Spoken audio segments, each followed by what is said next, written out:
something inside you that if you decide to explore that which is inside you, then you're going to become great in the society and you're going to solve a number of people's problems. Are we together?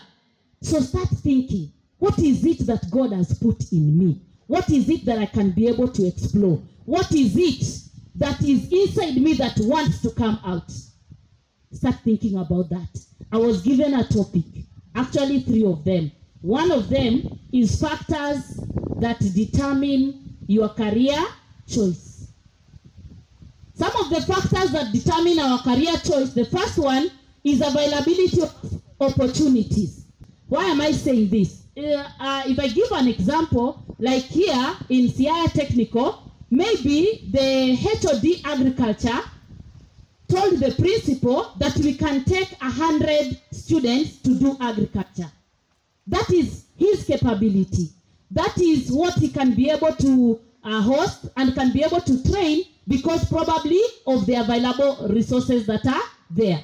So therefore, there could have been more than 100 students that wanted to do agriculture, but because the HOD says he can only manage 100, then those others did not get an opportunity and only 100 got an opportunity. Well and good. If you are able to join the career that you desired in your heart, well and good. But if you did not join the career that you have, also think through the career that you have been given, maybe because of availability of opportunities. Then number 2, factor that determines our career choices is interest, likes, and passion. And that is where you are, most of you. Your interests, what are your interests? What is your passion? What is your passion? Do you have a passion in life? When you sit alone somewhere, what do you see yourself doing? Please go by your likes and your passion and your interest, because that is what gives you a breakthrough. When you are doing what you like, when you are doing what you enjoy, money will follow you because you are doing it as fun, but then there will be people who will be requiring those services and therefore they will pay for that. So do what you enjoy and money will follow you. Or what you enjoy becomes your work. Are we together? Do what you enjoy. The other one is personality. We all have different personalities. Some of us are introverts. We hardly talk. Some of us are extroverts. We talk with no reason. Hello? Hello? And there are people who talk even when there is no reason to talk, just to make people feel comfortable. Isn't it? Our personalities.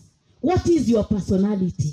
Then you also have people who are type A, people who are type B personalities. You can find out about those personalities because you are academicians. We have people that are melancholic. We have people that are pragmatic. We have people that are sanguine. We have people that are choleric. We are different. I am sure even here as you are seated now, there are already some people whom you are going to choose as your class representatives. Hello? How did you pick them? Because of the personality they carry, or the kind of people that they are. Maybe trying to solve people's problems, checking out on others. So you pick them as maybe class representatives. And finally, maybe you pick them as leaders of the institution, the general leaders if you have that. So it depends on who you are. It depends on who you are. There are people who say they want to do causes that have big names, but they have no that kind of personality. When you are growing up and you're being asked, what do you want to be? Some of you are saying, I want to be a doctor. Another one, I want to be a lawyer. I want to be a pilot. I want to be... And you want to be a pilot and you even fear heights. We have people that fear heights. Hello? You want to be a doctor, you cannot stand blood.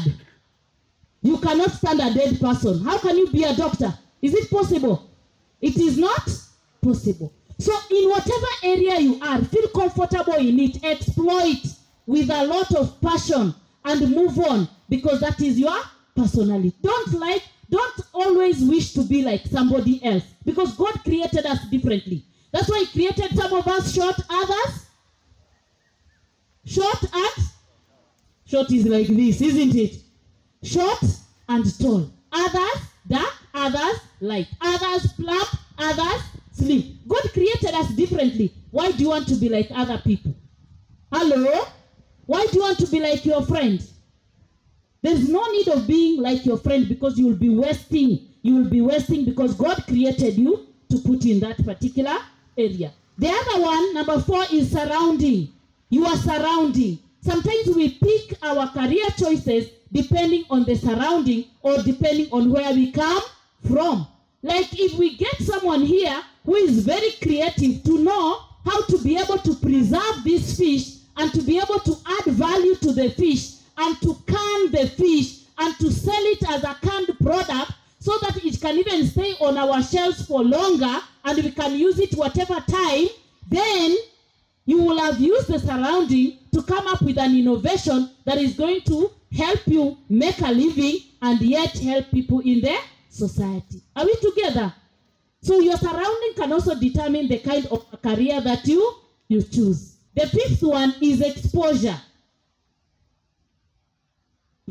There are career choices you have never even had in this world, but they are there. Are we together?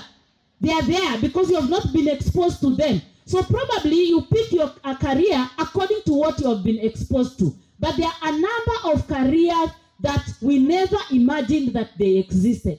Whoever imagined during my time, because I'm old, you are all my children, whoever imagined during my time that comedy can make someone earn a living? That is why we need to do a lot of research. We need to find out a lot of information. We need to find out information about careers, because then our brains open up and we get to identify some of the careers that we can be able to do. The 6th one is performance and academic qualifications according to the government, not according to you. But what I am telling you today is the kind of potential that you carry inside you, that whatever area that you have decided to pick, if you decided to release yourself and to say, I am exploring concerning this particular career that I've chosen and I'm flowing with it, there are things that you're going to do that no eye has seen and no ear has heard. Are we together? Am I talking to someone here? A performance can determine the kind of career that you pick. But your inside, your potential that God has put inside you is beyond anyone's imagination. I'll tell you something when I get to another point there. The last one is significant others. Significant others can also influence the career choices that we pick. Maybe the kind of career that you have picked today, it is your aunt who told you, I think you can do this course. It is your mother, it is your father, it is your brother, or it is your sister. It is okay. If they have advised you because of knowing you and seeing maybe this is what you can be able to do, well and good. You can be able to do that particular career. But even in this particular career that you have been advised by someone or influenced by someone to do, you can still exploit and you can become something that no one ever imagined that you can become. Are we together? So significant others can also influence our career choices. Now, I've had so many students that come to my office, and every time some of them would come in tears and they say, my mother advised me to do this course, but me, I didn't want it. My father wants me to become a doctor. My uncle wants me to do this course, but I really did not want to do that course. Now, for you, you've already picked your courses. But for those that have not yet picked their courses, advise them.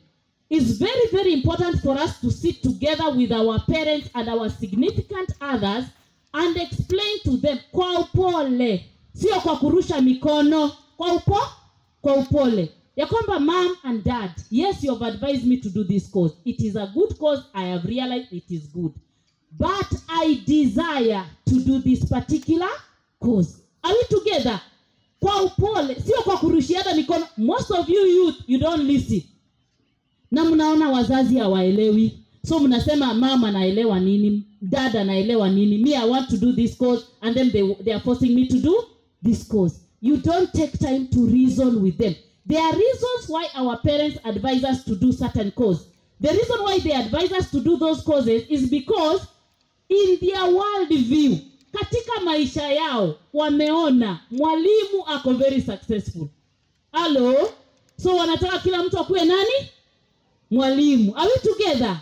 But then when you sit down with them and you explain to them and tell them, Mom, he calls you a beautician, he calls you makeup, he calls you event manager, he calls you, there are many causes. If you sit with them and explain to them that this is what I desire and this is what will make me move on and I will actually be able to earn just like a teacher, then they will be able to understand. So sit down with them, explain with them. What matters is that you are here now. That is what matters most. You are here now, you have registered to a particular course, and what matters is what you decide to do from today henceforth. Whatever you decide to do from today henceforth is what really matters. What matters is whether you are able to defeat yourself. Are we together? Most of the time we compete with other people. You compete with other people, isn't it? You compete with other people, you weigh yourself according to other people. But the question is, have you been able to compete with yourself? Can you be able to defeat yourself? Because the greatest enemy is not your neighbor. The greatest enemy is not that aunt. The greatest enemy is not your sister, your brother. The greatest enemy is yourself. Are we together? The greatest enemy is yourself. Some of us are here, seated here, but we are not even comfortable with what we are doing because we are thinking someone in our rural homes, because we are Africans, alituroga, ndio maana tukuweza kuenda campus straight away. Hello. Tuko na hiyo mentality. Tuko na hiyo mentality, si ndio? You need to defeat yourself. You need to compete with yourself. And number one, to overcome the world, you must overcome yourself. To overcome the world, you must overcome yourself. The first thing you need to overcome in yourself is your body. And I think the principal has talked about that. You need to overcome your body. There are many things. You need to overcome your body. Your body, you need to overcome it. The kind of dressing, the kind of clothing, the kind of things that you do. You need to overcome your body. You need to overcome your mind. What your brain tells you is not the reality. Hello? What your brain tells you is not the reality. You need to overcome pride. You need to overcome pride. You need to overcome societal perceptions. And these are the ones that I'm talking about. The belief that your life is the way it is because someone else has engineered it. Someone else has performed some black magic on it. No. You need to move out of that and do something concerning your life. And the last one is procrastination. You need to stop procrastination. I will do it tomorrow. I will do it the next day. I will do it this day or the other day. You need to stop procrastination. So you need to know that all of us are born with greatness inside us. I think I've said that. We are all born with greatness inside us, and therefore we need to move. I'll give an example. The greatness that you have inside you is being stopped by some societal perceptions, some beliefs about yourself. Mimi nitaweza, nitafanya nini, hata kwetu hakuna mtu amesucceed, hata nini, hata, you have so many excuses. Actually, you give yourself reasons not to perform. You give yourself reasons not to excel. You give yourselves reason so that you are not put, or you don't see yourself in the limelight. You give yourself so many reasons. The cause I'm doing, the thing I'm doing, and all that. But what I want to tell you is, the greatness that God has given us inside us, if we were to release it, then we can be able to do great things in life. Remove the fixed mindset and acquire the growth mindset. Remove the fixed mindset and acquire the growth mindset. Fixed mindset is when you think about your failures and you think about them as failures. You're not supposed to look at your failures as failures. You're supposed to look at them as a learning experience. Are we together? It's supposed to be a learning what? Experience, not a failure. So you can't call yourself a failure. Whatever you didn't do, whatever you didn't make it, is because you are learning, but it doesn't determine your future. Are we together? So growth mindset is when you know you are growing and you are learning from your failures. You will fail sometimes, you will lose sometimes, but then you need to embrace that and then don't quit. Don't quit. Move on. Push on. Pray. Continue. Because if you don't fail, then you're not trying. Failures don't try. Those people who don't fail, they don't try. You can only consider yourself as a failure because you tried and you did not make it. But you can't consider yourself as a failure if you sat at home, folded your hands, ate ugali, ate fish, and all that.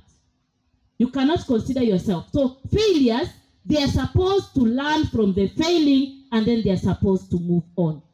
Even the Bible says, we are hard pressed on every side, but not crushed. We are perplexed, but not in despair. We are persecuted, but not abandoned. We are struck down, but not destroyed. Hello? Hello? And these things are true.